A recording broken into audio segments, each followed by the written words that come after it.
every Wednesday for InFocus, a weekly talk show produced by the St. Kitts Nevis Information Service, where we provide exclusives with key persons within the government and discuss pertinent, relevant, and interesting matters that affect us all. Tune in every Wednesday, live on ZIZ Radio and streamed live on Facebook at SKNIS Media and ZIZ Online. InFocus, your government, your business.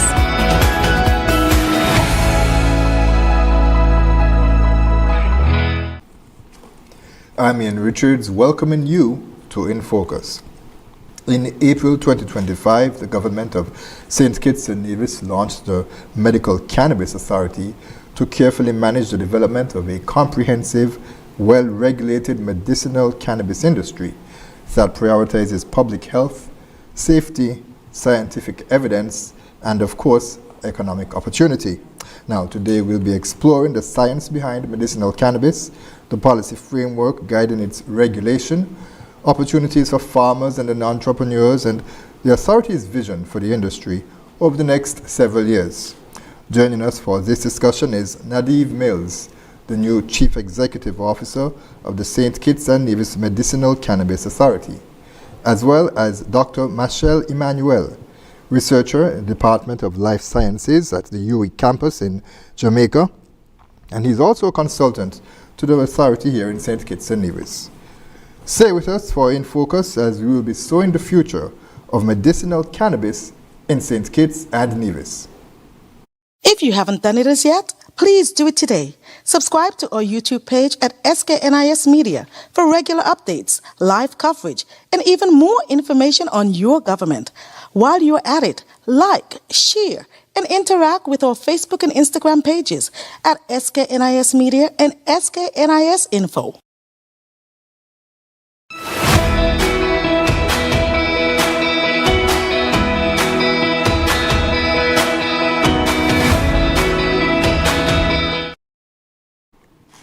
Thanks for staying with us, and of course, allow me now to welcome our first-time guest. It's always exciting when we have first-time guests here on InFocus.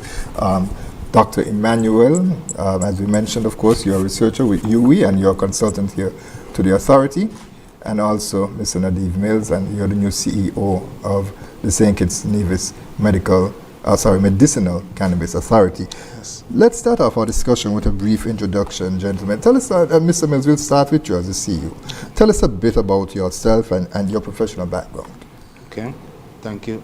So, my name is Navid Mills. I grew up in a very close-knit family in the St. Peters area. During school times, I was a sportsman. Football and track and field were my two things. I excelled in both and was able to compete at the national level. After that, I ventured to the US, where I attended college in Georgia and studied healthcare management. Studying healthcare management allowed me to build a passion for quality and data analytics. I was able to use this throughout my career. But upon graduation, I wanted to get into the cannabis industry. However, I thought it would be very creative if I could start a business supplying cannabis-related products instead of medicinal cannabis itself. So that was my first, stint in the medicinal cannabis industry. After that, I moved back to St. Kitts, and then I started working at the biomedical research facility as a data manager. There I was able to build my skills in analytics and regulatory compliance. Dr. Emanuel? Yes, well, I'm an academic at the University of the West Indies Mona campus. I'm a university lecturer. I teach in the area of crop science, horticulture.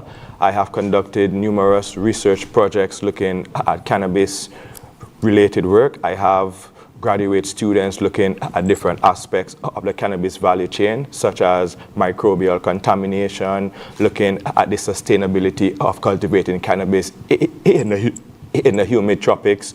We have done tremendous work looking at policy integration. How do we integrate social equity programs? How do we maintain quality assurance standards? I was the one who wrote the Bureau standards in terms of quality within the cannabis value chain in terms of Jamaica. I also, in 2022, when the volcano erupted in St. Vincent, we actually donated 10,000 cannabis seeds to help with the restoration of the medicinal cannabis program. And I have managed to engage in international collaborations such as bio-based organics, looking at organic fertilizers from a sustainable standpoint. And we have also collaborated with the Humboldt seed company coming from like California, which is one of the largest genetic companies supplying cannabis genetics globally.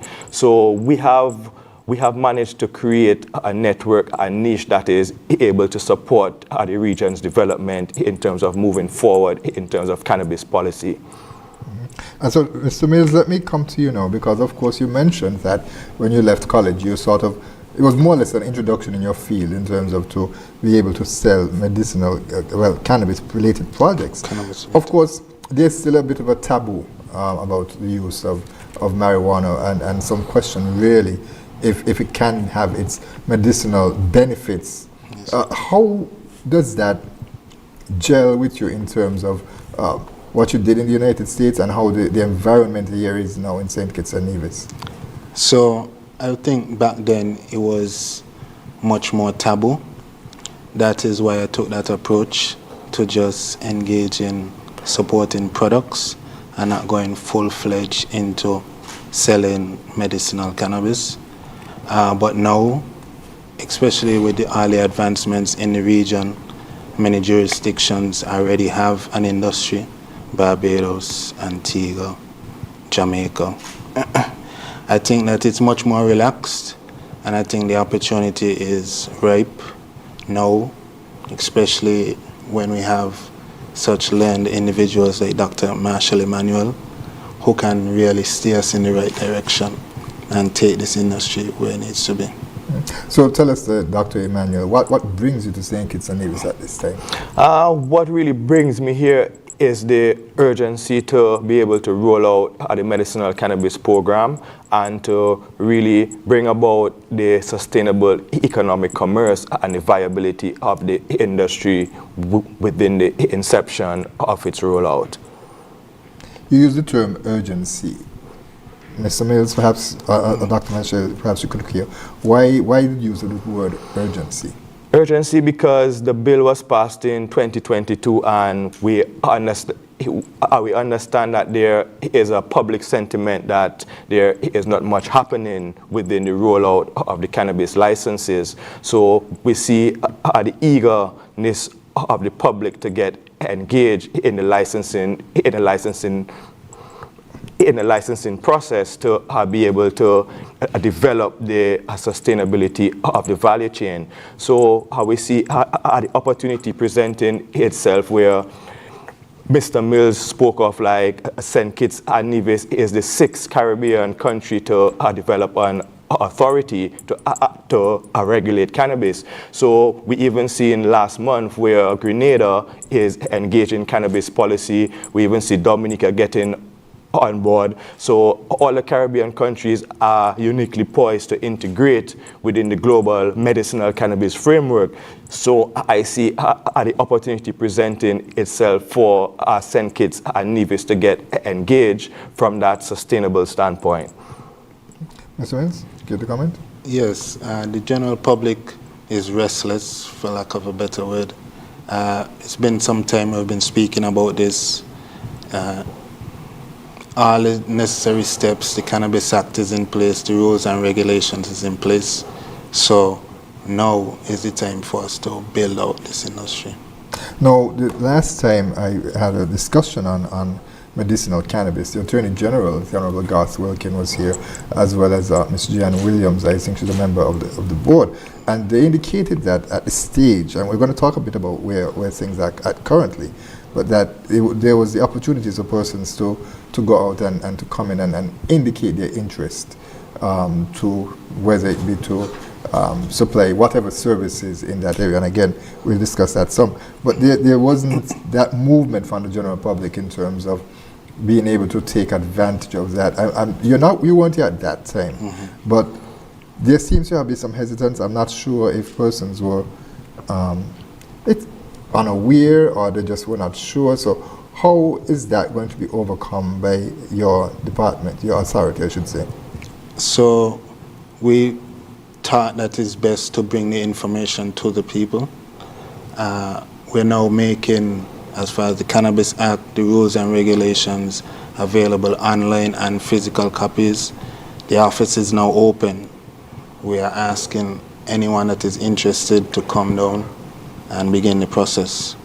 We also will be conducting a series of town halls and cultivators meetings so that we can meet everyone that is interested, see what challenges, hesitations they are facing, reservations that they have, and we're addressing them head on and see how we can help them to move forward.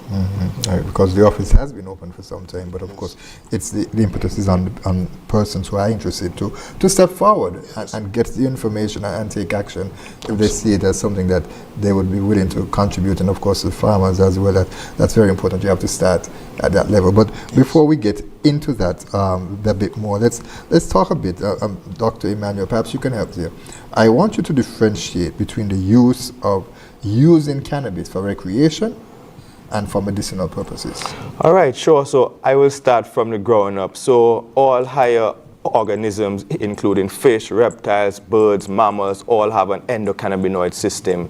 And that endocannabinoid system facilitates homeostasis, right? So it creates a balance in your involuntary mechanisms, such as your sleeping cycle, your appetite, pain, so on. So in a world that we live in today where people don't necessarily sleep well, don't necessarily eat well, and do have illnesses or conditions that is based on lifestyle preferences, cannabis can assist greatly in resetting those involuntary mechanisms to assist in sleeping better, eating and consuming food better.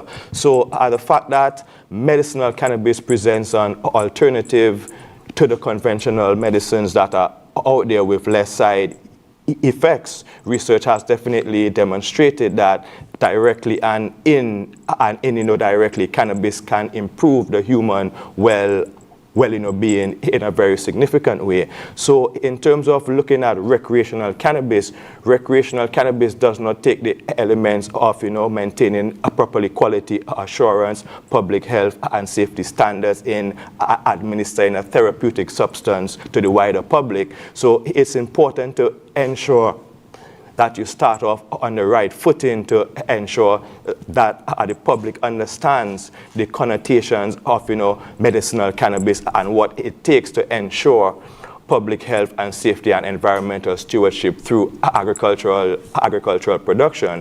We know the ills and negatives of agricultural production, such as use of highly hazardous pesticides, over-fertilizing, eutrophication of water systems. So to manage the ecosystem surrounding cannabis to ensure that sustainable production, manufacturing. So to support the entire value chain is something which is complex, from cultivation to manufacturing, processing, retail, dispensing, and to also support the auxiliary companies that will support that value chain, such as the fertilizer companies, the pesticides which are to be used. So it's an opportunity also to reset the agricultural sector and to encourage the younger generation who seems to have a much interest in terms of cannabis to allow them to participate in a value chain that could have that economic sustenance for the future. And Mr. Mills, of course, the legislation, while marijuana was decriminalized, I think there are a lot of persons who are still confused, even though there's been so much promotional materials out there. I know the Attorney General always encourages persons to go to, if they need more information, Cannabis Clarity, SKN. That is something that was created here, a website that was created here, and is available for locals to get a proper understanding of the legislation and what are the do's and don'ts. But the legislation clearly makes it, outlines in terms of that while marijuana was decriminalized, still the regulation, the recreational use of it, Yes, it's not encouraged. Yes. Yes, so as of now, the only way for you to engage in commerce as it relates to cannabis is through the medicinal cannabis framework. There's sacramental use, which is permitted, freedom of consciousness, where you're allowed to possess up to 2 ounces of cannabis and grow 5 plants, but that's for personal use. You cannot sell these products. If you wish to engage in commerce as it relates to cannabis, you have to begin the process, fill out an application form, and then get licensed to finally operate a cannabis business where you can grow, transport, test, manufacture, import, and export cannabis. If I may also add to that, we all know that ganja has been an integral part of Caribbean culture, and it's been popularized through visual and performing arts. And we understand that the persuasive use of cannabis within Caribbean demographics does present some sort of challenges, particularly with the adolescent brain. But it is also prudent to understand how do we fuse that integration of the medicinal cannabis, the Freedom of Rights Act, from a sacramental point of view to understand responsible use of cannabis from the wider public. So although the nuances may not be presented, it is also prudent on the regulated framework to ensure protection of the consumer and the adolescent mind. So why do you think medicinal cannabis is becoming so popular that it's becoming much less of a priority for so many countries in the region?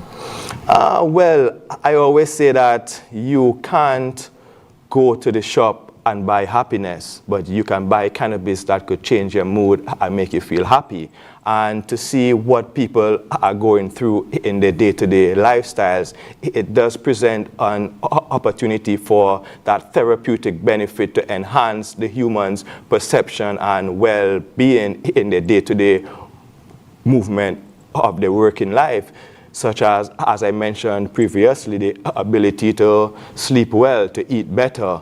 Cannabis can present that opportunity for persons who struggle with certain conditions, particularly when we look at certain medical conditions, such as cancer-associated symptoms with like nausea. Cannabis presents a great opportunity with much less side effects compared to the conventional drugs. And we even see recently that the United States descheduled cannabis from Schedule 1 having no medicinal benefits to now Schedule 3, where medicinal benefits are not recognized. So we even see the global movement from the United Nations classifying CBD as a therapeutic product, which is a derivative of the active compounds from like cannabis. So in keeping with the global movement, it is essential for the small developing island states to integrate within the global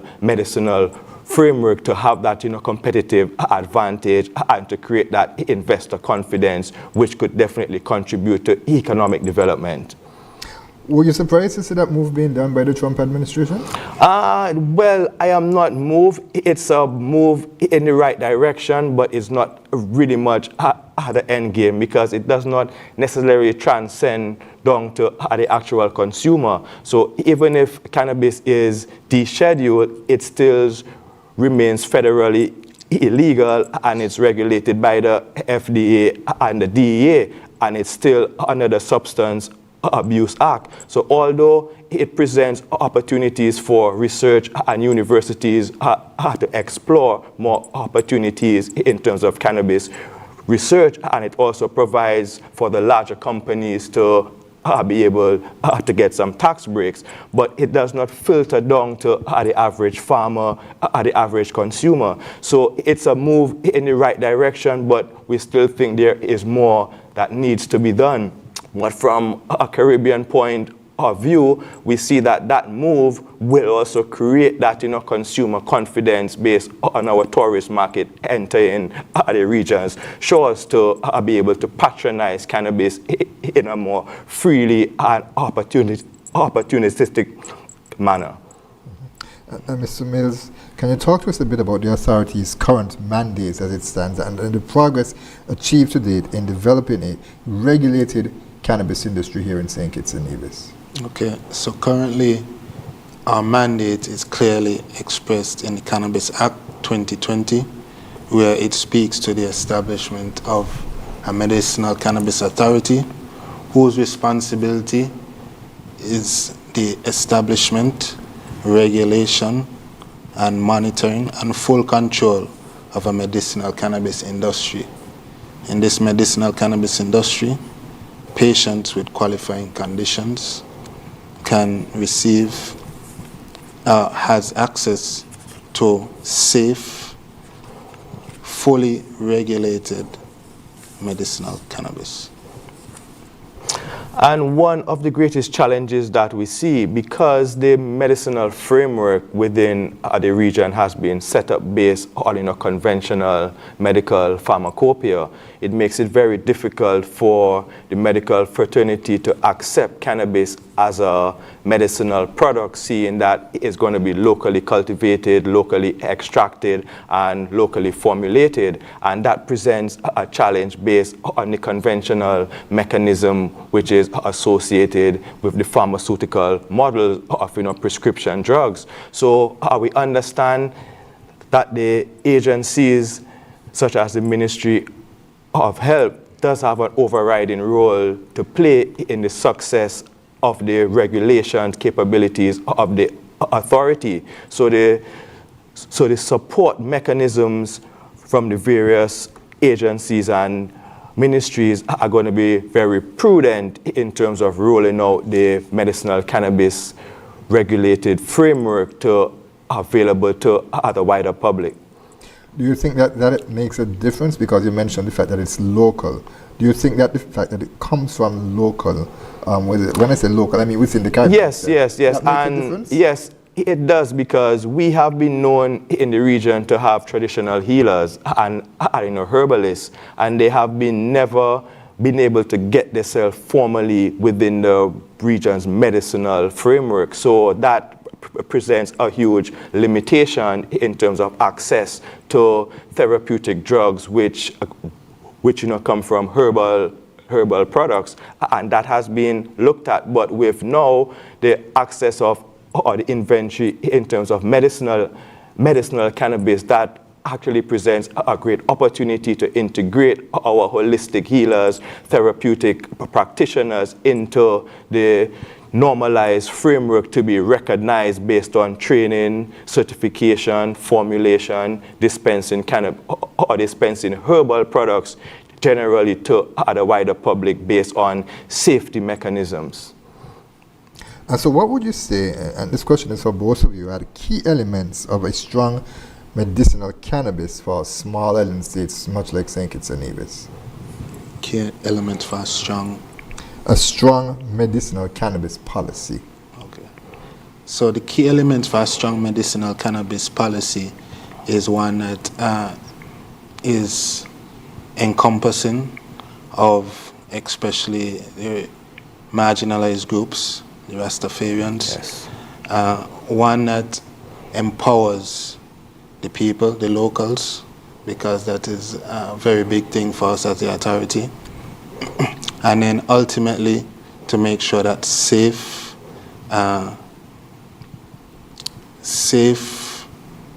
cannabis that is of a certain quality, that we can replicate multiple times over is on the market. Yes, and any cannabis policy reform must take the framework of 3 pillars, right? And the first pillar is the ability to create a medicinal cannabis program with patient-driven access to medicinal cannabis products, and to develop a social equity program where people who have been victimized, marginalized, come from communities that have higher incidence of arrest, to be given the opportunity to actually participate within the regulated framework, and to facilitate religious and ceremonial freedom for the Rastafari community who has been patronizing cannabis from inception. So those 3 pillars is the hallmark of cannabis policy reform in small developing island states. And it is important because the value and the success of cannabis reform is not going to be measured by the amount of license which are generally made or given out, or the amount of money received through applications, licensings, but the social restorative justice aspect on the wider population, where somebody feels freer to practice their religious freedom, and someone can now make that distinctive choice to purchase cannabis from a regulated space that meets public health and safety standards. So it really changes the perception in the wider public in terms of how cannabis has been perceived to where the globe in terms of its integrating in terms of the global cannabis movement, but also to ensure that the protection of the minorities such as the adolescent mind is very rigorous and prudent based on supplying cannabis from a regulated standpoint. Mm-hmm. And so give us a sense then, if you can, and in terms of where we are as a region in terms of cannabis regulation and decriminalization. You've done a lot of work in the region. Yes. Tell us a bit about where we are as a Caribbean. Yes, so as a region, the Caribbean region is uniquely poised to take advantage of cannabis commerce because of our cultural heritage and the market brand capabilities in the international market space. Also, the sustainability of cannabis production in the humid tropics presents an opportunity which first world countries don't necessarily have, based on going through various seasons. We have the sunshine 365 days per year, so the ability to utilize the solar radiation to grow cannabis in a sustainable manner, where we see in the United States more than 1% of the energy grid is into cannabis production, and that does not facilitate a sustainable standpoint based on the carbon footprint which is currently being used. So the Caribbean region presents an opportunity to present cannabis from a different marketable standpoint, such as eco-friendly, organically grown, sun-grown, sun, and see associated with that brand. So I think once the Caribbean is able to unify based on certain parameters, because what we see is every country has develop policy in terms of their own unique opportunities, but not necessarily integrating the region to facilitate intra-regional trade. And we see currently where intra-regional trade is one of the lowest currently. So cannabis research has shown cannabis is probably the most intra-regionally traded horticultural crop and catches the highest economic value in its raw state. So the opportunity that presents itself to develop another economic pillar, just like bananas did in its heyday, could actually reset the Caribbean region in terms of that opportunity towards sustainable development. Now, of course, countries that have decriminalized marijuana and are moving towards that way. There is Jamaica. You mentioned that you've done some work there. Yes. Dominica, I think Grenada recently had some legislation moving towards decriminalization. Yes. Right. And so, Mr. Mills, if you can talk to us a bit about that alignment between the local policy here in St. Kitts Nevis, because of course we're a step further in terms of Grenada, certainly. Yes. We would have had that legislation done before, and the best practices, both regionally and internationally as well, that come into play with the authority. So the authority is using the experience that many of these jurisdictions have already built. That's why we have consultant Dr. Emanuel here with us. He had a part to play in all of the rollouts of these medicinal cannabis industries. So he's basically able to tell us all the pitfalls, the issues, the problems that arose. For example, Barbados might be one of the closest industries to ours, how it is administered. And we see there that there are some not desirable outcomes, and we're just observing these things and seeing how we could shape our industry so that we don't, hit these pitfalls as well. I don't want to say exactly, what some of these things are, but I'm just saying we are aware of what's going on in the region, and we want to make sure that we build out our industry so that it can be as successful as possible. Yes, and one of the general concerns that the general public generally faces is the aspect of foreign direct investment into the cannabis sector. And it is a serious concern because what the people of St. Kitts and Nevis has gone through in the past based on prohibition, they definitely want to see that the public, the local public, is there to benefit from the management and stewardship of the cannabis value chain. So although foreign investment is very much welcomed, which will set the pace for employment, job creation, infrastructure development, technology, we also want to see the opportunity presenting itself for the local Kittitian public to be able to be part of this industry in a very meaningful way. And one sees it as the opportunity where one could work within the cannabis sector and have a viable income to maintain their livelihoods. Mr. Mills, let's talk a bit about now the local opportunities as was just mentioned by Dr. Emanuel and yourself. Because we established it earlier, because there are a number of licenses that are available that persons can apply for. Yes. But before we do that, we're going to take our first and final break because I want to get as much in. Stay with us, viewers. We'll be right back with more In Focus. If you haven't done it as yet, please do it today. Subscribe to our YouTube page at SKNIS Media for regular updates, live coverage, and even more information on your government. While you're at it, like, share, and interact with our Facebook and Instagram pages at SKNIS Media and SKNIS Info.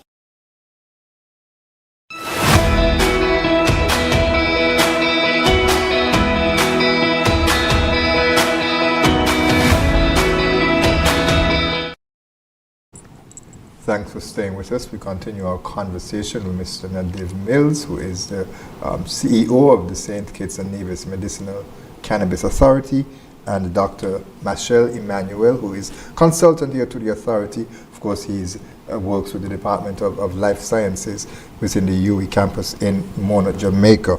All right. So, Mr. Mills, let's talk a bit about the opportunities that exist, and we want to break it down. So, farmers, researchers, entrepreneurs, and entrepreneurs would cover businesses as well. And we understand, of course, that there is some tie-in. Talk to us a bit about that. Okay.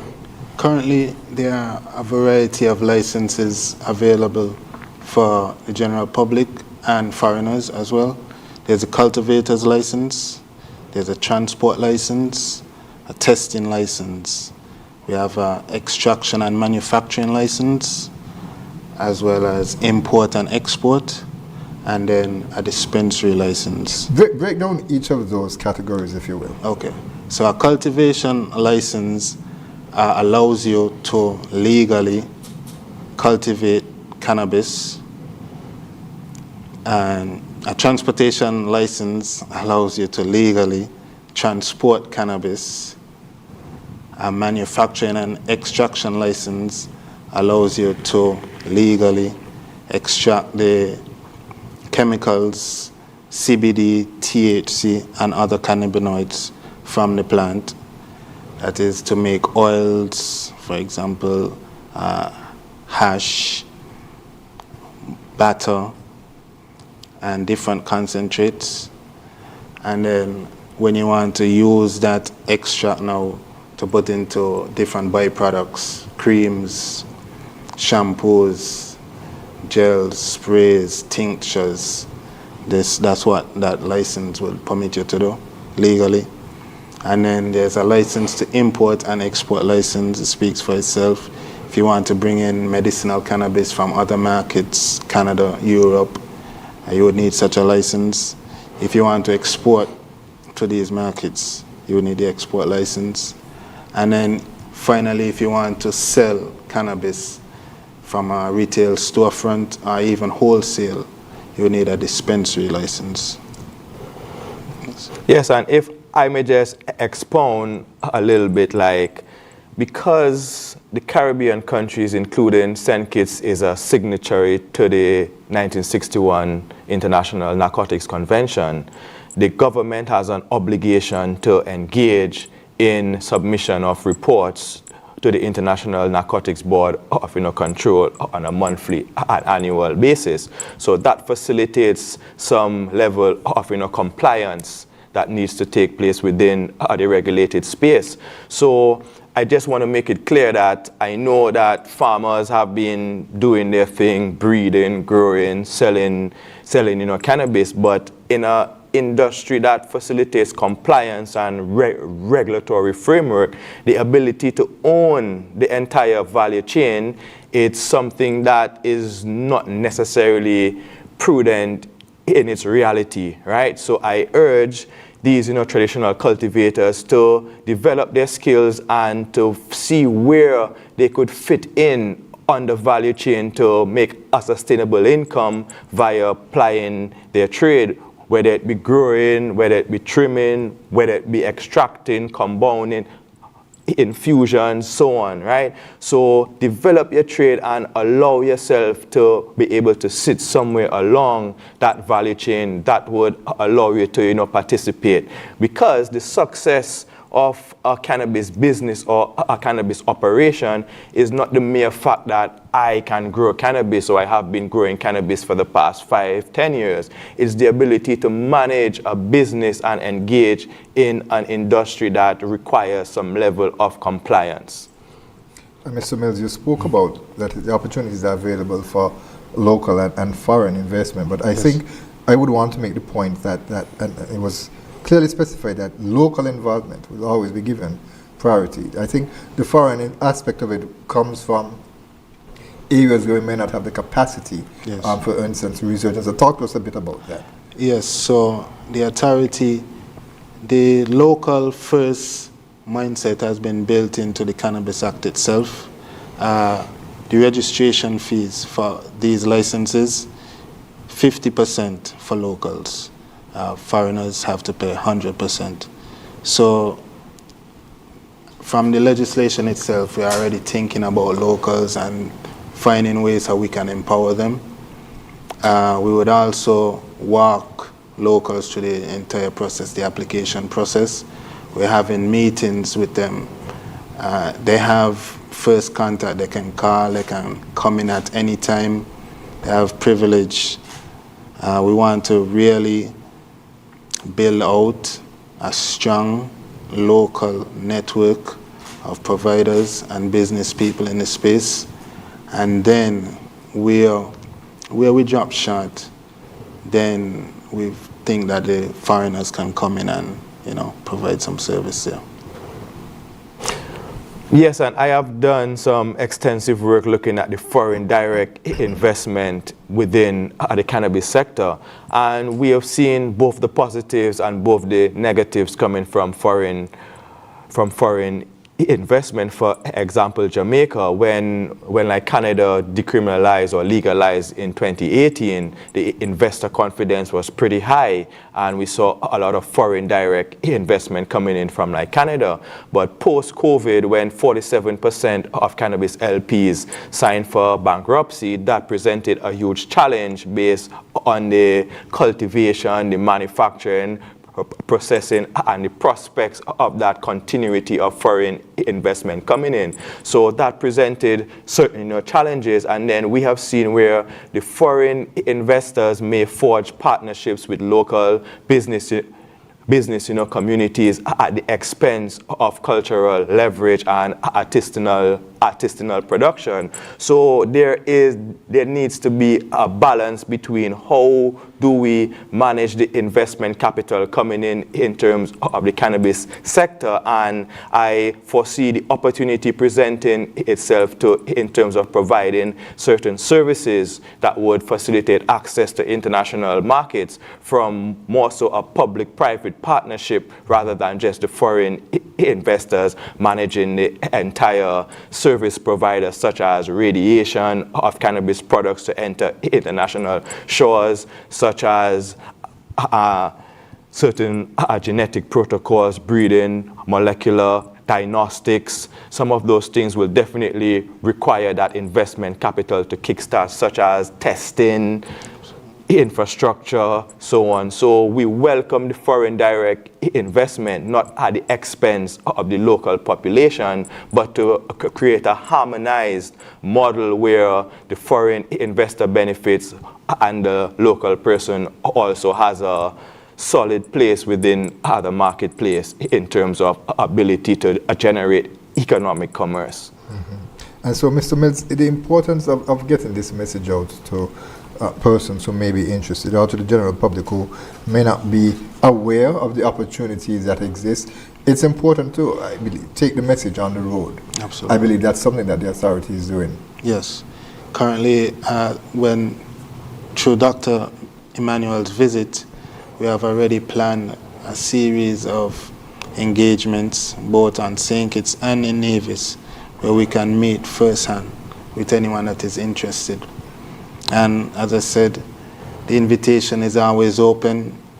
If you are interested in medicinal cannabis, come down to the office. It's on Princess Street, right across from Boosie's.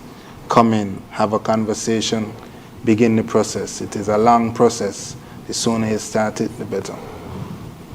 And Dr. Machel, what's your advice for persons to get involved? Because, of course, you have the experience of working and seeing what happened in Jamaica and in Dominica and other countries as well, too. But what's your advice? And you spoke to it some in terms of mentioning that the cultivators, for instance, they must recognize that value. So what are some of the strategies that you would share with the authority to mobilize? Yeah, some of the strategies is pretty much to organize yourselves, and to educate yourselves in terms of what regulated medicinal cannabis is and what part that you could play within that supply value chain. It does not necessarily have to be from a product standpoint. It could also be from the support linkages from auxiliary companies such as the fertilizers, the pesticides, the packaging material. So there is an opportunity for everyone, but you just need to be able to strategize your role and your niche within the market space.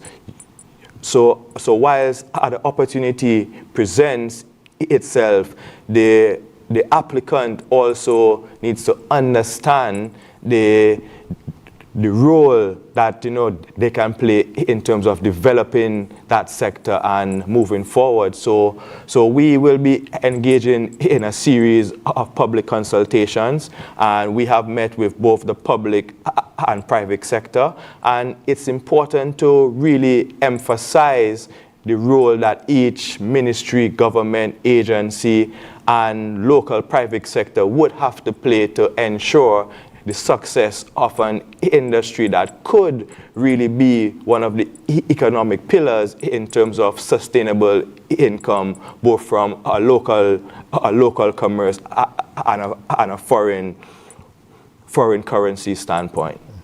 And of course, economic diversification, Mr. Mills, that is something that the government has prioritized, and of course, Absolutely. especially within the agricultural sector. Yes. And of course, the Minister of Agriculture is also the Minister of Small Business and Entrepreneurship. Yes. So there's that unique tie in there as well too. Yes.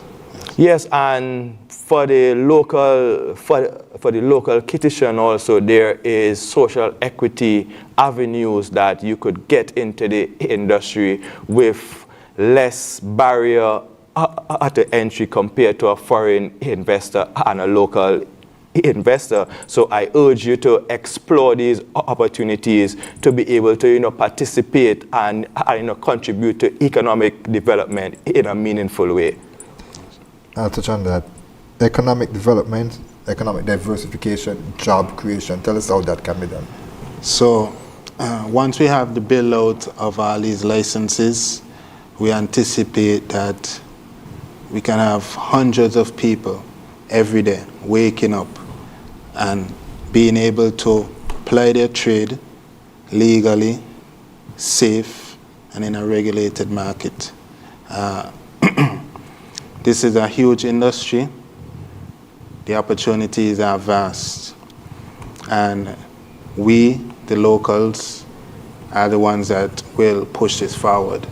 As Dr. Emanuel says, you play a major role in shaping this industry, but it will be determined by your works, your investment, your commitment to your trade. Yes. So we as the authority will do as much as we can to facilitate this through training and providing any partnerships, facilitating any partnerships with regional and international businesses. We'll do whatever we can.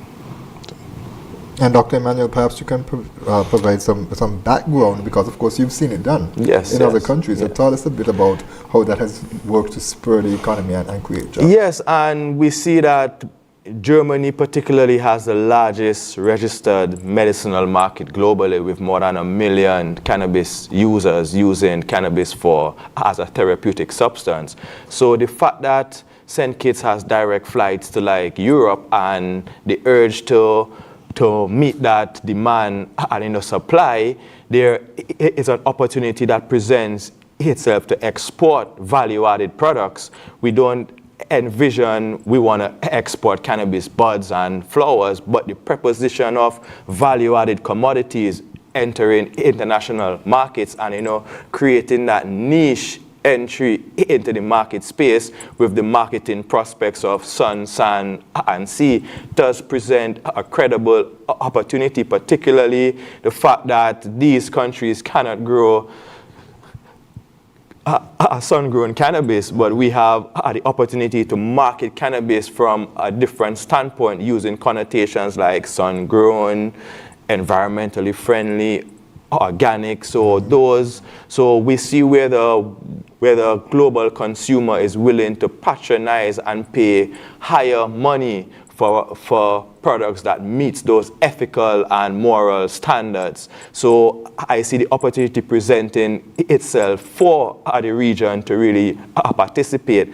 And I also see St. Kitts being a regional leader in terms of rolling out their medicinal cannabis program and integrating and facilitating intra-regional trade by developing products that would create that sustainable demand for usage within the therapeutic and nutraceutical industries. Where do you see St. Kitts and Nevis being uniquely positioned to become that leader?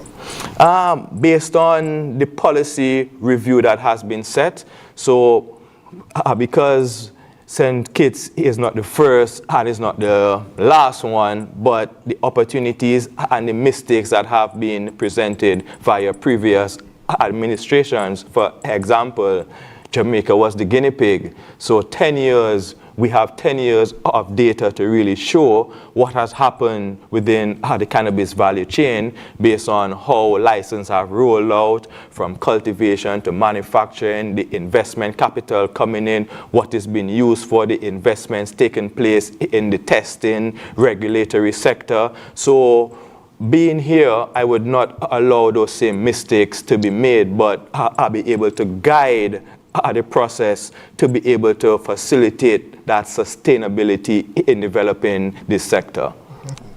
And Mr. Mills, talk to us a bit about how stakeholders are being engaged, and specifically we are speaking like health professionals, community leaders, and well, policymakers, of course, to an extent, because, of course, while the legislation is very comprehensive and the vision was laid out, there are still some best practices, as you discussed, of course, that you would have encountered, that you would be able to share. Talk to us about how those sectors are, those stakeholders, excuse me, are being engaged.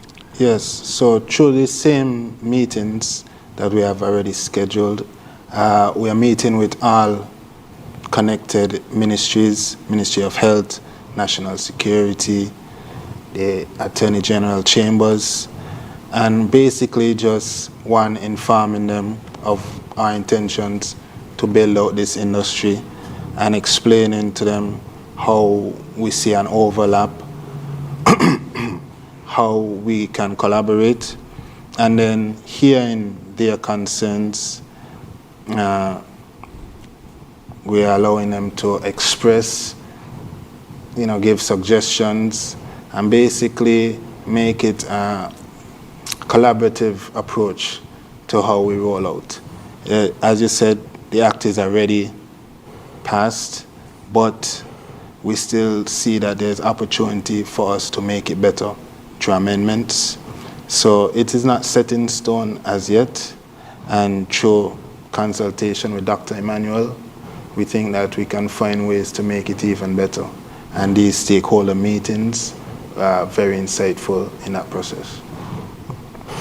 Yes, and there are many opportunities also that presents itself from entering the medicinal cannabis framework. One of the examples is access for veterinary care, right? And this is a sector that we see is pretty much budding in the global space, and we don't want an investor to want to invest in the manufacturing of veterinary medicines from a local standpoint, not actually being granted that opportunity to do so just solely based on the legislative framework. So we want to ensure that no stone is unturned in terms of the prospects of economic development via the development of this sector, because this sector pretty much touches many aspects of human life, from health, from agriculture, from compliance, regulations, from manufacturing, processing. So we could see the diversification and the inclusion from a holistic standpoint to generate that wealth creation from locally commoditizing cannabis. Standards are very important. Absolutely. Yes, so the Medicinal Cannabis Authority, as I said, governed by the Cannabis Act, it is very clear on the standards, the testing parameters, the banned chemicals, the quality standards that is needed in this industry. But we're not stopping there. With the help of Dr. Emanuel, we're able to tap into best practices within the region, in Canada, the US, and Europe. He has a wealth of knowledge, and wherever we see high standards within the medicinal cannabis industry, we are going to tap into them and adopt the ones that we think will be beneficial to our local stakeholders and give them a competitive advantage for when they choose to enter into these international markets. Yes, so I have engaged in the drafting, gazetting, publishing of numerous standards throughout the region. I have developed a cultivation, a manufacturing and processing and packaging and label standards for the Bureau of Standards Jamaica.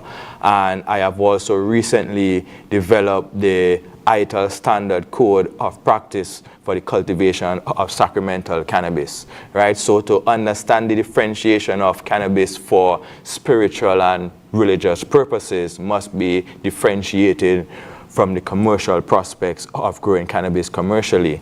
So we understand standards is going to allow you marketability and access to various market points. So the adherence, the development, the enforcement of the standards is very prudent in the success and rollout of your industry, because it is what is going to develop that confidence confidence and also credibility from an international and from a consumer standpoint. So to have that standardized regulated framework could actually facilitate this sort of value proposition that we prospect for this industry moving forward.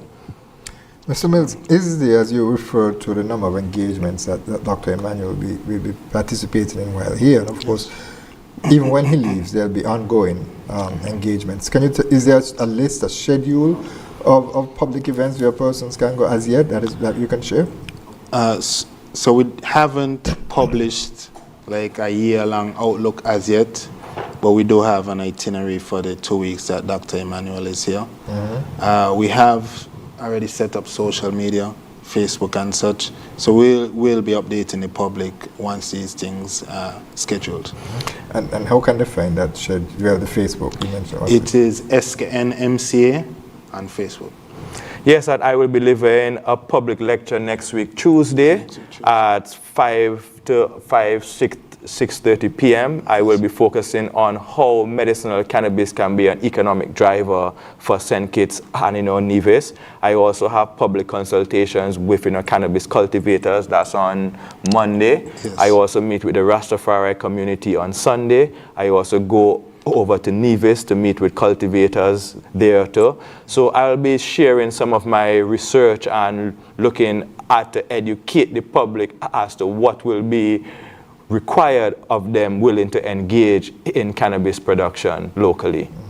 With just about 2.5 minutes left, I'll ask you for final comments. And I think I would want to suggest it be along the line of persons coming out to engage and really have an open mind in terms of the information that's being presented. We'll start with you. Yes, and I thank St. Kitts and Nevis for your kind hospitality, and I look forward to contributing in a meaningful way to roll out this industry. And I know it has very personal sentiments for particular persons who have been participating within the prohibition era. So what I can say, the future is yours, and let us look forward to a prospective future with cannabis in mind, but ensuring public health and safety and environmental stewardship is at the forefront of the management of this sector. Thank you. Yes. So I just would like to echo the same sentiments as Dr. Emanuel, and just encourage everyone that, as I said, is interested in medicinal cannabis, come out, check the Facebook page. You would see our next events. We'll be also traveling over to Nevis, so you're not left out. Come on out. This is a collaborative approach. Your suggestions, your ideas, your worries would be considered. Let's work together and get this done. You have my commitment as CEO that we will establish a thriving but safe medicinal cannabis industry. Chief Executive Officer of the St. Kitts Medicinal Cannabis Authority, Navid Mills, Dr. Machel, Emanuel, consultant here with the authority. Thank you so much for joining us on this session of InFocus. Thank you for having us, sir. Much appreciated. We'd like to thank you, viewers and listeners, for being with us as well. We trust that you will join us next week at the same place, at the same time, for another edition of InFocus. Remember, we discuss your government, your business. I'm Ian Richards. Join us every Wednesday for InFocus, a weekly talk show produced by the St. Kitts Nevis Information Service, where we provide exclusives with key persons within the government and discuss pertinent, relevant, and interesting matters that affect us all. Tune in every Wednesday, live on ZIZ Radio and streamed live on Facebook at SKNIS Media and ZIZ Online. InFocus, your government, your business.